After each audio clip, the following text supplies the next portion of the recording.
Hey guys, if you enjoy this podcast, don't forget to rate and review on iTunes. Every review helps us out, so don't be afraid to leave us a 5-star review. Thanks, and enjoy the show.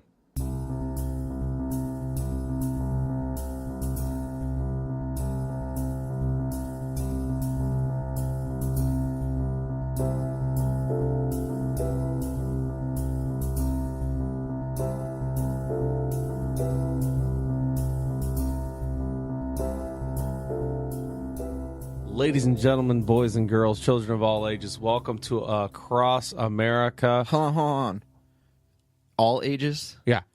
I don't know if people under the age of I have them play 16 this should be in listening. I have them play this in the NICU. Yeah, but all the way through, and in any retirement homes. I know, but we're doing a lot of dildo stuff, and we're talking we curse a lot. Right. I don't know if that's I think after this episode, maybe an age restriction. But okay, you can keep after going. This one. Yeah, after this one. So go ahead with your intro, what you're going to do. Okay. Do I start over? Or? Yeah. Ladies and gentlemen, boys and girls, children of all ages. Then I went to children of all ages. I don't know. Welcome to Across America. I'm your host, Jack Austin. With me sometimes is Robert Lamb. Always sometimes. He's the guy who did the thing. Yeah, and you're just talking about it. Yeah. So, cool. Yeah, where did we leave off? Dude, well, we haven't recorded in a little while. So I think the last time we left off was I was just leaving Shoshoni, which was that little town right before that long stretch of correct highway walking. Where your buddy was like, you're going to get lost and die in this. I mean, it was 100 miles of nothing. Luckily, because I kind of got used to it, I was walking about 30 miles a day. So I'm like, you know what? Huge. I can get through this in 3 days. That's what my goal was. So actually, the first day of walking, and I already got I think I already mentioned that I met some people and they dropped off some stuff for me, some left Cliff it outside bars. the tent. Yeah. So I had a lot of food already stocked up. I had all that, a lot of water. So I'm like, I'm good. And actually, it wasn't as hot as I was expecting. Right. It's the summertime. I think it was July, but it wasn't super hot. I don't know. And I bet that, the challenge ahead also kind of freaked you out. Not freaked you out, but you're like, oh man, 100 miles and nothing. So everything is going to seem worse. No, the cars are going to be driving past me at 100 miles an hour. It's going to be 2,000 degrees outside. I'm going to be attacked by mountain lions. I mean, there were no trees. There's no you're not getting shade anywhere. Yeah. So there's nothing like that, and it is all just plains and shrubs and cactus and cacti or whatever. Cacti, yeah. I know. And all of that. So I'm just all right, so I'm just going to be walking through the desert, basically. That's fine. So that first day, though, I walked, I did about 35 miles. Nice. And I invite any of our listeners to just go out and walk 35 miles in one day. It's not easy. It's not easy. Tell us how it goes for you.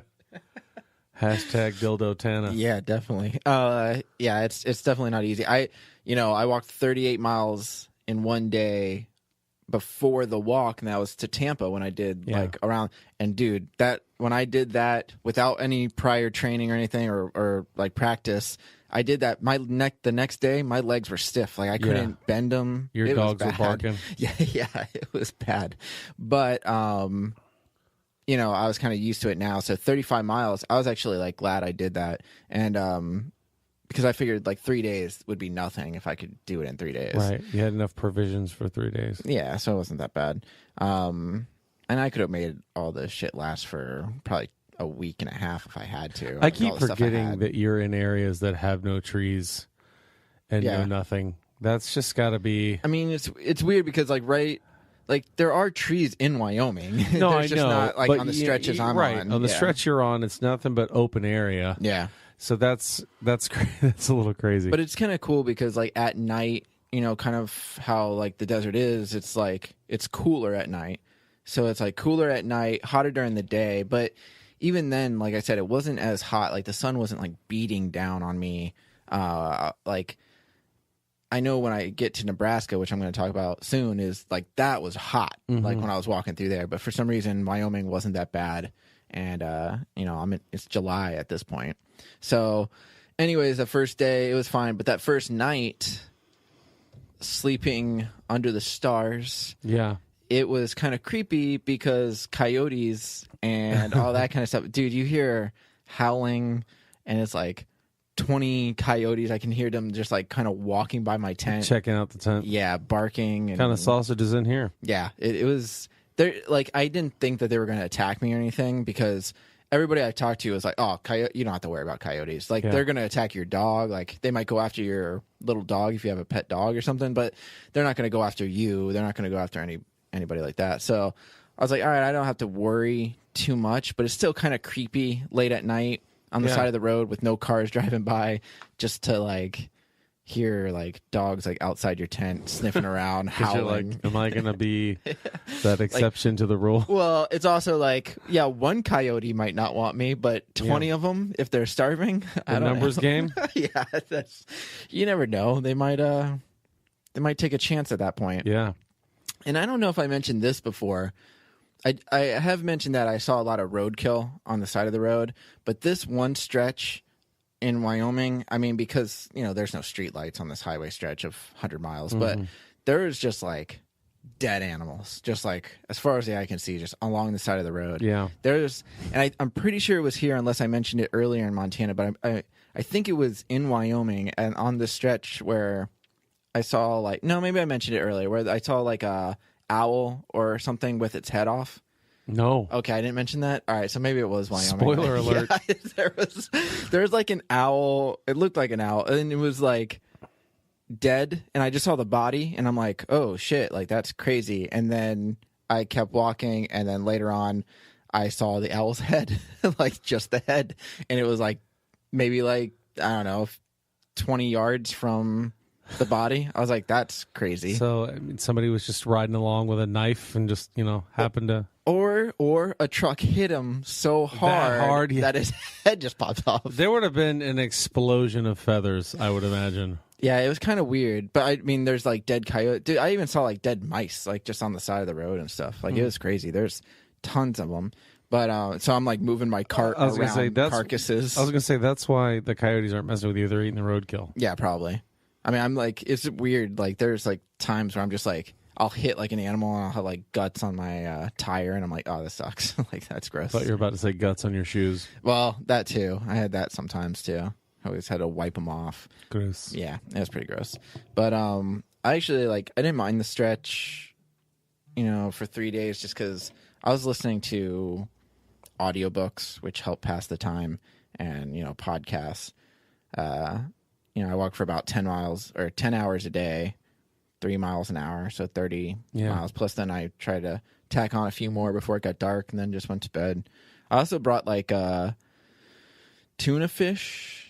I had tuna with me, and that was one thing is like when I made like a tuna sandwich at night, because it was just like, in the can or whatever. I didn't have a place to put the can, so I'm like trying to dump out the water in the tuna, but then I'm like, I don't want to dump it by my tent in case that attracts coyotes. Yeah. So I did. Yeah. I mean, that pretty much did, but whatever. I tried to go like further away. The other thing was how far away do you go? What's the safe distance? There isn't one. I don't know, 10 paces. I was like, maybe they'll just sniff this area and keep going. Which, by the way, going to the bathroom, which I know we're not talking about, was very hard on this stretch. Because open air. When there's cars driving by too during the day, open spaces. Where am I supposed to go? Yeah, you know what I mean. Well, tell the kids where you go to the bathroom. How on the side of the road. But I didn't know we were going to dive into it in episode 24. I'm not. But here it is. Well, I wasn't going to go too in depth. I'm actually saving it for one encounter. One I'm gonna mega poop episode. Yeah, one certain encounter. No, but I didn't have a spot. To go, so I have to wait for cars, and then I usually was like, oh, I'll wait till nighttime because then there's not that many cars on the road. But then nighttime, I'm like, I don't want to attract coyotes by urinating or feces on the side of the road. You know what I mean? That's why you bury it. Yeah, I did. I had to. At least throw some sand over it. Hey, coyote friends, there's some strange poop around here. They'll find it. But that first day of walking wasn't that bad, and then the second day. I think it was I don't know, probably 1 o'clock, 1 or 2 in the afternoon. Mm-hmm. Some guy pulled to the side of the road, and he was like, "Hey, do you need a ride?" And I was like, "No, I'm good. I'm walking across the country." He's like, oh, okay, well, something just told me I had to stop by the side of the road. He's like, I saw you walking the other day or whatever, or earlier today. And as I was heading back to Casper, which was the way I was heading, he was like, I just saw you. And I was like, I had to stop and see you, make sure you're okay. Yeah. And he's like, I figured you were doing something like that, like trying to, walk across the state or something like that. I was like, yeah, no, I'm walking to Key West. He's like, all right, well, I live in Casper. He's like, if you want a place to stay, you can stay with me and my family. I was like, sure. Like, I'm not going to hit, I'm not going to hit Casper for the next day or whatever, or 2 days. So he's like, okay. He's like, that's fine. He's like, just here's my card. Let me know. So he drove. Here's my card. Right. I thought you thought I said car. What did his card say? Was it a business card? It was a business card, and he's a pastor. He's a pastor at one of the churches in Casper. I was like, what people go around with business cards saying, come sleep at my house? To homeless people on the side of the road. Come to my home. Hey, why not? So I was like, oh, that's interesting. Like, yeah, I'll try to do that when I get there. So he seemed nice and everything. That was my vetting process. He seemed nice. Yeah. He doesn't seem like a murderer. That's your due diligence. Yeah.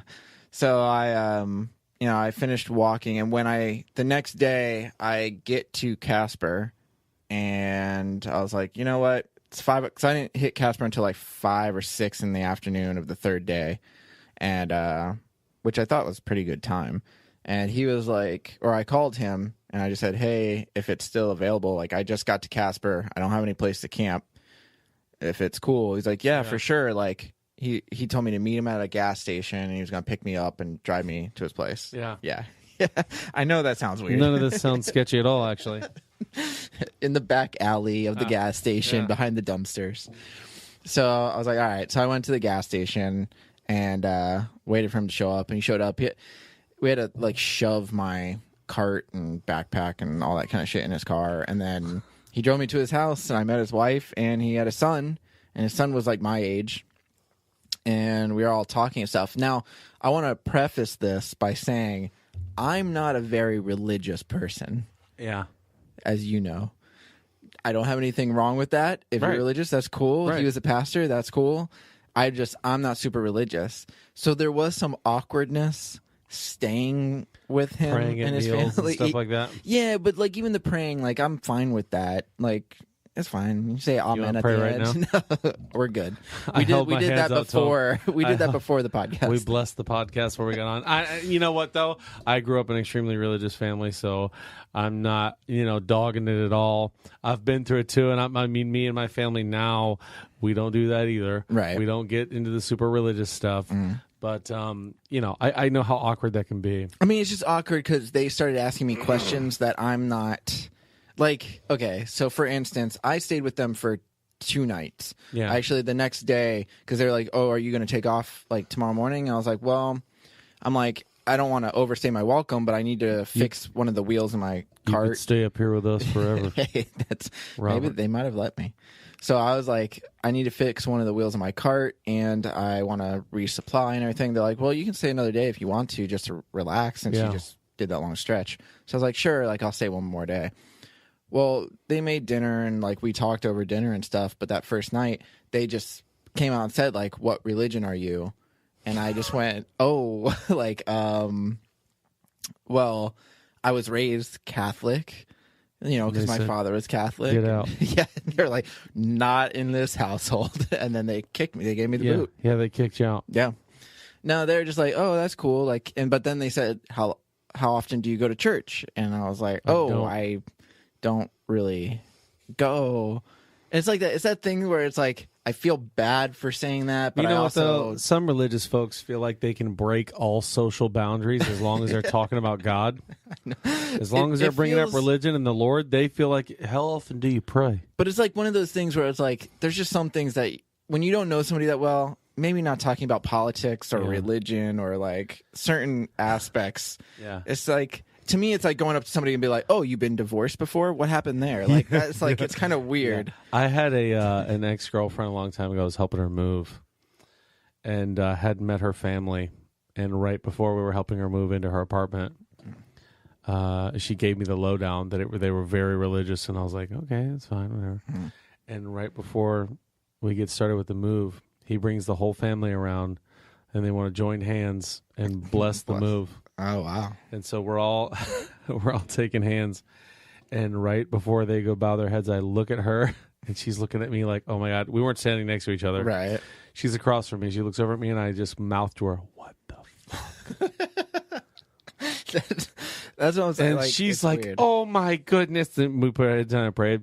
And afterwards, she was like, I'm so sorry. I was like, I'm just messing. It's totally fine. Yeah, I don't it care. doesn't, like, I dated a girl who was, like, pretty religious, and I didn't have any problems with that. And then my mom's religious. My dad, not so much, but my dad would take me to church when I was younger, but he's not, like, not as religious, and, like, he just wanted to bring me up and, like, let me kind of decide if I wanted to be, kind of thing. Yeah. So, like, I was raised Catholic, but So was I. yeah, but, you know, it didn't take. So basically, like, Me, it's not that it didn't take. My perception and understanding changed a little bit. yeah, same here. I'm not going to get any more into it. No. I don't want to piss off your friend for getting off into the story. Or not only that, is like pissing off listeners that might take it a wrong way. All right, so I'll finish this off with a story since we're talking about religion. And we're at a good stopping point because you've been there for 2 days. And we'll start after that. Yeah.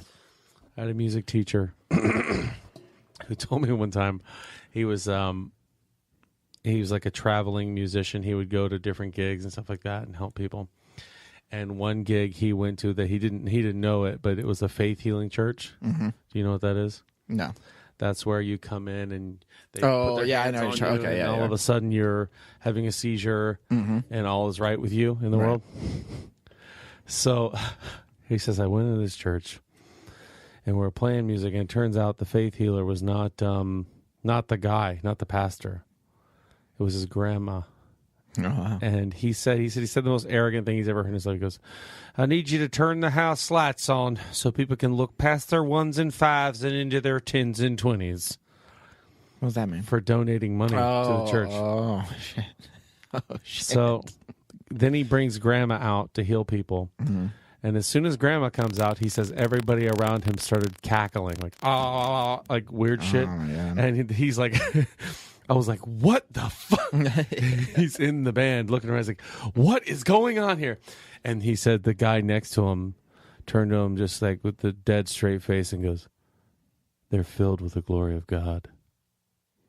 See, like, Would that not scare the out of you? listen, I walked past a lot of churches. There was Yeah. churches, like, especially in small towns, they're everywhere. Casper, I looked it up. Casper has, 10 or 20. It's not a huge place. It's not a huge city, but there's still like 10, 15 churches there. Yeah. I don't remember which one he was a pastor of. I don't even remember his religion, like if he was just Christian or like what it was. But I'm, being there and talking to them about like that kind of stuff. Yeah. It's like, I don't want to say anything that's going to be offensive, but I also don't want to lie. Yeah. Like, you know what I mean? Like I said, I was raised Catholic just so I You, could, you like, don't move want to say, past. yeah, I go to church all the time. And they say, well, that's great, Robert. Will you say the Lord's Prayer? Yeah, we use Bless our what's bless your our favorite dinner. psalm and like Right. yeah, I just Yeah, who's your favorite apostle?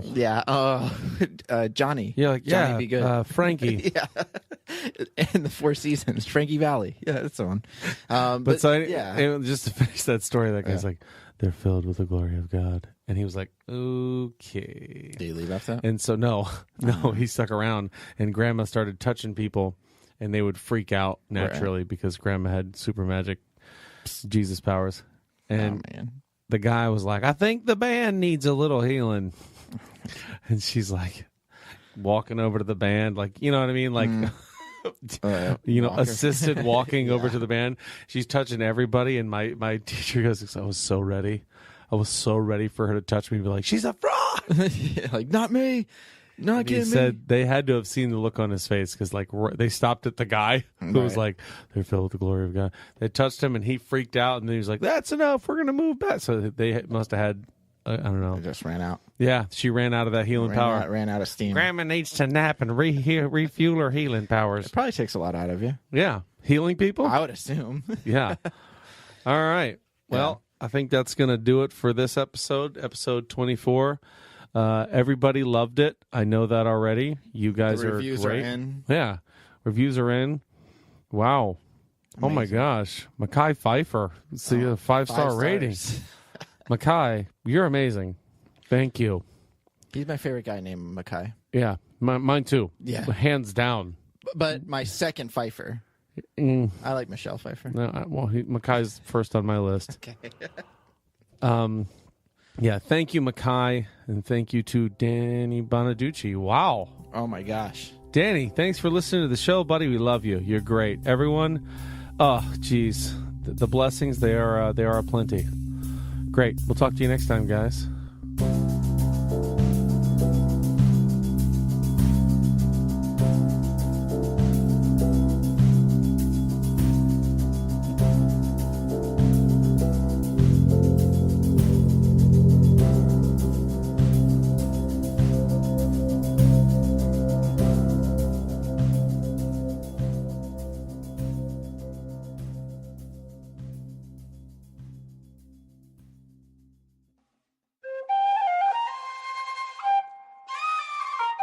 This has been a 7 Lamb production.